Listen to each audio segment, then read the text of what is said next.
Aileen Wuornos. To the public, she became a monster. To those who knew her, she was something far more complicated. Eileen's childhood was chaos from the start. Born in 1956 in Rochester, Michigan, she never met her father. He was jailed for violent crimes before she was born and later took his own life in prison. Her mother abandoned her before she was 2, leaving her and her brother Keith in the care of their grandparents, Lori and Britta Wuornos. That home wasn't a refuge. Her grandfather was strict, controlling, and sometimes violent. By the time she was a teenager, she had endured more pain than most people face in a lifetime. Neighbors recalled her constantly being thrown out of the house, sleeping in the woods behind their home, and using old cars as shelter. At 15, she became pregnant. She claimed the father was a man from her neighborhood, though rumors spread that it was someone within her family. The baby was placed up for adoption. She dropped out of school and was forced to survive on her own. By her early 20s, she had drifted across the country. Hitchhiking became her way of life. She picked up odd jobs, lived in cheap motels, and often relied on transactional relationships for money or safety. Her rap sheet grew: theft, assault, public intoxication using fake names. Nothing big enough to make national news, but enough to show a pattern, a woman always fighting for her survival. In 1986, Aileen met Taria Moore, a motel maid from Ohio. For the first time, she seemed to find love and a small sense of stability. They lived together for several years, moving from place to place, always broke, often sleeping in motels or cars. Aileen earned their money through sex work on the highways of Florida, while Taria stayed home. Then bodies started appearing. In December 1989, the first was found. Richard Mallory, a store owner from Clearwater, Florida. His car was discovered abandoned. His body turned up a few miles away. At first, the police didn't connect it to anyone specific. Then came more: David Spears, Charles Kerskadden, Peter Seams, Troy Burris, Charles Humphreys, and Walter Antonio. Each had last been seen on Florida highways.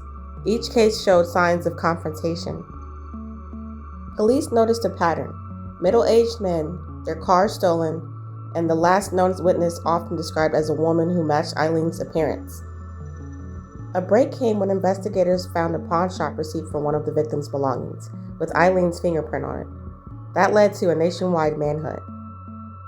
In 1991, she was arrested outside a biker bar in Volusia County. Taria, terrified of being implicated, cooperated with police. She called Aileen repeatedly under supervision, encouraging her to confess. After days of interrogation and pressure, Aileen admitted to everything, though she insisted every death was self-defense. She claimed the men had tried to hurt her, and she fought back. Her trial was intense. Cameras filled the courtroom. She sat mostly silent, her expression unreadable, sometimes angry, sometimes empty. The prosecution portrayed her as cold and calculating. The defense leaned into her trauma, a lifetime of abuse, abandonment, and fear. But Eileen's own words swayed the jury. She was unpredictable, sometimes shouting, sometimes smiling inappropriately. Her statements flipped between remorse and rage.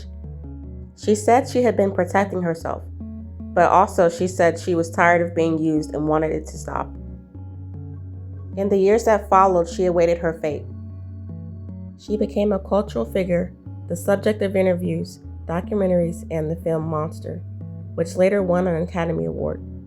Yet in her final years, she grew paranoid, claiming the prison staff and her own lawyers were working against her. In 2002, she declined further appeals. She said that she was ready to go, insisting that she wanted peace. To the very end, she maintained that not all of her actions were unprovoked, that she had been cornered by life itself. Her final words were brief. She told reporters she would be back with Jesus. Aileen Wuornos remains one of the most studied figures in American crime, not just for what happened, but for why it happened. Her story forces people to look at the intersection of trauma, poverty, mental illness, and rage. Was she evil, or was she a product of cruelty that shaped her? This has been Dark Minds, a segment of Midnight Verdict. All facts, no fluff. Subscribe for more deep dives into the minds behind the darkness.